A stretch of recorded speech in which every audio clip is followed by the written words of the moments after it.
நான் பழைய செட்டப் பாக்ஸில் இருக்கிற ஏவி வச்சே நான் வந்து புது ப்ரொஜெக்டில் கனெக்ட் பண்ணோம் அப்படின்னா நீங்கள் வந்து இவனை வாங்கணும். இங்கே பாருங்கள், இவன் தான் வந்து இங்கே பாருங்கள் ஏவி டு ஹெச்டி டிவி அப்படின்னு சொல்லிட்டு இருக்கு பாருங்கள்.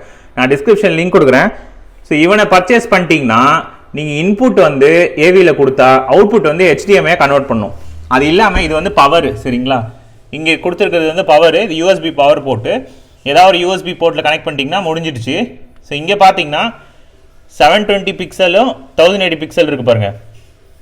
ஸோ இந்த 720 பிக்சல்லேருந்து இப்போ நான் 1080 பிக்சலாக வந்து அப்ஸ்கேல் பண்ணி கொடுத்துருக்கேன். அந்த சுவிட்சும் வந்து உங்களுக்கு இந்த போர்ட்டில் வருது. அதுக்கப்புறமா இந்த பக்கம் பார்த்தீங்க அப்படின்னா அந்த 3 AV போட்டு, ஸோ இந்த பக்கம் பார்த்தீங்கன்னா உங்களுக்கு HDMI போட்டு. ஸோ இப்போ வந்து இது 1080 பிக்சல் அவுட்புட் வருதா ப்ரோ அப்படின்னு கேட்டிங்கன்னா கிடையாது. உங்களுக்கு இதில் 480 பிக்சல் தான் வந்து, இது வந்து HD செட்டாப் பாக்ஸ் கூட கிடையாது. ஸோ 480 பிக்சல்லேருந்து வந்து 720 பிக்சலாக நீங்கள் வச்சுக்கலாம், இல்லை 1080 வச்சுக்கலாம். இங்கே என்ன நடக்குதுன்னா ஜஸ்ட்டு இருக்கிற இமேஜை அப்ஸ்கேல் தான் பண்ணுது. ஸோ ட்ரூவான வேல்யூ கிடையாது, சரிங்களா? ஸோ ப்ரொஜெக்டரோட சரி இதனால் என்ன சஜஸ்ட் பண்ணுறீங்க, நீங்கள் எதில் வச்சுக்கலாம்னு? நீங்கள் எதில் வேணாலும் வச்சுக்கலாம். பிக்சர் எதில் நல்லா இருக்கோ நீங்கள் சுவிட்சை மாற்றிட்டு பார்த்துட்டு அதுக்கேற்ற மாதிரி வச்சுக்கோங்க. நான் 1080 பிக்சலில் வச்சுருக்கேன், ஏன்னா கொஞ்சம் சாஃப்டாக இருக்கும். அதிக ரெசல்யூஷன் அப்ஸ்கேல் பண்ணி இருந்துச்சுன்னா கொஞ்சம் பார்க்கறதுக்கு இமேஜ் வந்து சாஃப்டாக இருக்கும். ஸோ எனக்கு அது வேணுன்றதுக்காக நான் 1080 பிக்சல் சுவிட்சு வந்து வச்சுருக்கேன். ஸோ இதில் பார்த்தீங்கன்னா 1080 பிக்சல் வந்து சுவிட்சு வந்து ஆனில் இருக்குது. அதுக்கப்புறம் யூஎஸ்பியில் பவர் கொடுத்துட்டேன்.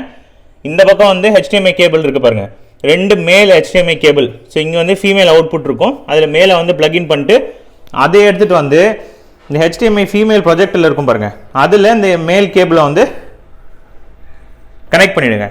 ஸோ அவ்வளோதான், ஒரு ஸ்டெப் முடிஞ்சிச்சு. ரெண்டாவது இதில் இந்த பவர் கொடுத்தாச்சு. அடுத்தது மூணாவது இந்த 3 AV போட்டிருக்கு பாருங்கள், அதை எடுத்துகிட்டு போய் டிஷ் டிவி பின்னாடி இருக்குல்ல அங்கே வந்து கனெக்ட் பண்ணிவிடுங்க. அவ்வளோதான், முடிஞ்சிச்சு. ஸோ டிஷ் டிவி ஆனில் இருக்குது. இப்போ நான் உங்களுக்கு காட்டுறேன். இதில் சோர்ஸ் வந்து HDMI நான் கொடுத்தேன்னா டிஷ் டிவி அவ்வளோதான் வந்துருச்சு பாருங்கள். இந்த வீடியோ யூஸ்ஃபுல்லாக இருக்கும் அப்படின்னு சொல்லிட்டு நினைக்கிறேன். இல்லை ப்ரோ எனக்கு கொஞ்சம் இதில் சந்தேகம் இருக்குது, இதில் இது இப்படி பண்ணலாமா அப்படி பண்ணலாமான்னு ஏதாவது சந்தேகம் இருந்துச்சுன்னா கமெண்ட்டை வந்து லீவ் பண்ணுங்கள். இந்த வீடியோக்கு வந்து இவ்வளோ நேரம் பார்த்துட்டிங்கன்னா லைக் பண்ணிவிடுங்க, சரிங்க? நம்ம சேனலை சப்போர்ட் பண்ணிகிட்டே வாங்க. இன்னொரு இன்ட்ரெஸ்டிங்கான வீடியோ பார்க்கலாம். Bye guys.